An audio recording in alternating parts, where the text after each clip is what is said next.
It is the mid-19th century, in a village not far from St. Petersburg, Russia, where a sideshow carnival has been set up. There are a number of tents displaying various attractions, a man juggling fire in front of one.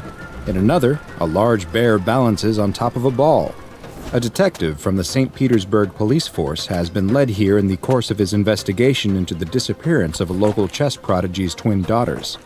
He had heard a rumor that the girls may be here, and he could easily imagine a kidnapping victim forced to perform as part of this seedy traveling circus.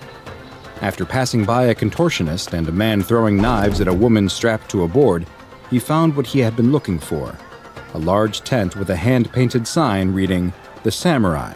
See the unbeatable chess automaton." The detective had heard about these kinds of shows, and had even seen one himself.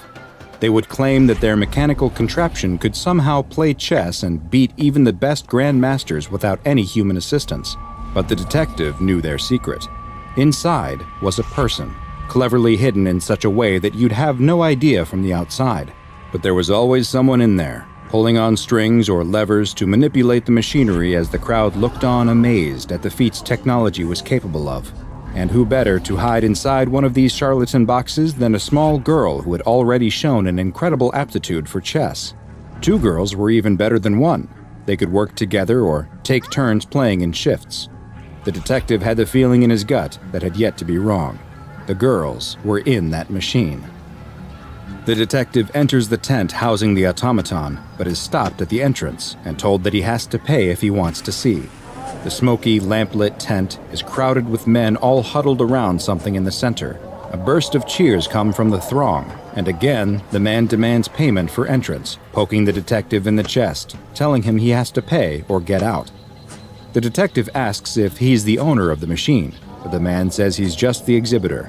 He again stresses that the man has to pay or he'll be forced to leave, again punctuating his point with a stern poke to the chest. As the man pokes the detective again, though, the detective grabs his hand and twists his arm behind his back. He asks again who the owner of the machine is, but the exhibitor, through gritted teeth, tells him he really doesn't know. He only communicates through letters and doesn't know the owner's real name, or even what he looks like. The detective shoves the man aside and heads deeper into the tent. He enters the crowd of men, pushing them aside, and finally sees what everyone has been so amazed by. There in the middle of the room is a chessboard on top of a steel table connected to a small steam engine. Sitting next to the table is a stationary suit of samurai armor, and across from that is a Russian man who appears to be deep in thought. He is playing chess, and his game against the samurai does not look to be going well. The detective sees the man make his move, and then, almost instantaneously, a piece moves by itself across the board in response. The man buries his head in his hands. Checkmate. The crowd erupts in cheers as the detective makes his way to the table. The exhibitor is rushing towards him, trying to stop the detective as he inspects the samurai suit. The suit falls to the ground. It's empty. The exhibitor is pulling on the detective, pleading with him to leave. The detective knows the girls are in here, though. If not in the suit of armor, then under the table itself. The detective grabs the chessboard and pulls. To his surprise, it comes off easily. And underneath is machinery. A complicated series of tubes, magnets, and gears whir and hum with electric current. The detective can hardly comprehend what he's looking at until he spots it. There in the middle of the machinery are two glass jars, connected to the rest of the device by wires. There's a pink blob of organic material in each jar. Brain matter. And they are labeled with the missing girls' names. This is SCP-1875, also known as the Antique Chess Computer. SCP-1875 is a chess automaton from the Victorian period that is made up of four main components. The first of which, SCP-18751, is a steel table measuring 72 centimeters by 72 centimeters by 64 centimeters, with a standard 8x8 chessboard painted on top. Inside the steel box is a sophisticated piece of machinery that combines mechanical and biological elements. The movement of the pieces comes by way of magnets, with the moves themselves appearing to be decided by an analytical engine. Integrated into the analytical engine is brain tissue from the twin 14-year-old daughters of a Russian chess prodigy who went missing during the 19th century and were never found. The pieces, which have been designated SCP-18752, form a standard 32-piece chess set and are carved in an Oriental style. The pieces have magnetic bases, and the tops have been identified as being carved human bone and genetically matching the brain tissue in the machine. SCP-18753 is a small steam engine with variable speeds that is connected to the machine via a drive shaft. SCP-18754 is a suit of 18th century Gusoku-style samurai armor. The armor appears to have no actual connection to the machine, mechanical or otherwise, and it now seems as though the armor was merely a prop, though multiple Foundation researchers have reported feeling a sense of unease and anxiety after making eye contact with the suit's mask. SCP-1875 continues to be fully operational and even has adjustable difficulty levels depending on which speed the steam engine is set to. To test the chess-playing abilities of the machine, a D-Class personnel was seated at the machine across from the samurai, and moves that were decided by chess software were broadcast into the room. Games were played on each of the machine's 5 settings, and the chess software was used to measure SCP-1875's estimated rating on the ELO system, which is a method used to calculate the relative skill of players, with a higher number being better. At the first setting, the machine exhibited a chess-playing ability that would be rated in the 800 to 1000 range, which would be the equivalent of someone who knew how to move the pieces correctly, but otherwise was laughably bad. The second setting produced a result closer to 1200, which would put it firmly in the novice category. The third setting improved the automaton's ability to anywhere between a 1200 and 2500 rating, which meant that it could perform like an amateur all the way up to a master level. The fourth setting, though, was where the machine became truly incredible and operated above a 2500 ELO rating.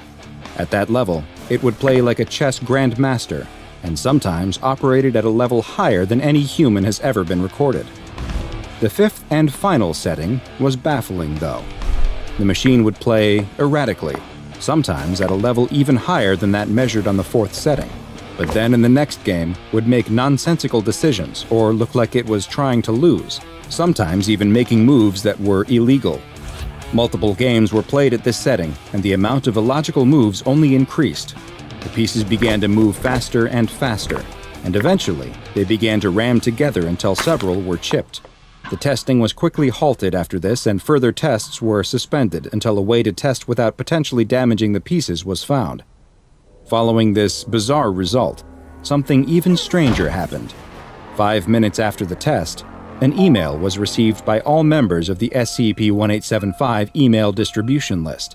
The message, which appeared to come from a research analyst involved with 1875 research, consisted only of a single image, which has been classified as it is suspected of having dangerous memetic properties. Multiple members of staff opened the email, leading them to unintentionally view the attached image, and soon after reported numerous symptoms. They would immediately begin feeling anxiety, followed by a headache and fever. 2 hours after viewing the image, they would begin feeling restless, unable to sleep, and hear auditory hallucinations. After 4 hours, visual hallucinations would begin as well. After 7 hours, while still awake, they'd be exhibiting less and less response to stimuli. After 11 hours, there would be only brief periods of lucidity, during which the afflicted person would appear to recover completely and immediately demand access to the computer on which they originally observed the image. After 12 hours, well, it only gets worse from there. SCP-1875 has been classified as Euclid, and the most important aspect of its containment is that it never comes within transmission range of a wireless data network of any kind. To help ensure this, the anomaly is kept contained within a Faraday cage at all times, and a network security expert is always on site. During testing, the steam engine's speed is only to be placed on one of the first 4 settings, and never the 5th. This rule became necessary following a test at the 5th level, after which a laptop computer was introduced into the Faraday cage to see if new research material would be transferred onto the computer similar to how the memetic image appeared. It seems, though, that the laptop used was somehow infected and spread its virus to the entirety of the site's computer networks. All electronic communications with the facility were strictly forbidden by the O5 Council itself, which shows just how dangerous this could be. No electronic communications of any kind would be allowed until it can be determined just how SCP-1875 is transmitting its extremely dangerous memetic image, and how it can be prevented. In the future, should any staff come to unintentionally view or open an email that contains shachmate.exe, they are to immediately...